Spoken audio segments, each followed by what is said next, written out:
ఎంత తప్పు చేసిన వాడైనా మారతాను అని వచ్చినప్పుడు నెత్తి మీద పెట్టుకోవాలి తప్ప ఎప్పుడో తప్పు చేశావని దూరం పెడితే మారే అవకాశం ఎలా కలుగుతుంది? శివారాధన చేస్తాడు అన్న మాటకు అర్థం ఏమిటంటే శివుళ్ళ బ్రతకడం అలవాటు అవుతుంది. జాగరణ చేశాడు అన్న మాటకు అర్థం ఏమిటంటే చీకటి పడిందని పడుకున్నాడు తలుపులేసుకొని.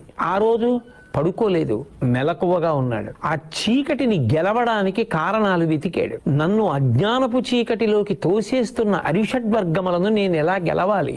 బాగా భగవంతుని యందు మనసు పెట్టాడు, ధ్యానం చేశాడు, మంచి గ్రంథపఠనం చేశాడు, శివారాధన చేశాడు, అర్ధరాత్రి కూడా అభిషేకం చేశాడు, పెద్దల మాటలు విన్నాడు, కీర్తనలు విన్నాడు, ఆలోచించాడు, పూజ చేశాడు. మనసుని మార్చి మార్చి ఇంద్రియములతో కలిపి భగవంతుని యొక్క పాదముల దగ్గర పెట్టగా అరిషడ్వర్గములను గెలవడానికి కావలసినటువంటి మార్గములు ఇక్కడే ప్రచోదనమవుతాయి.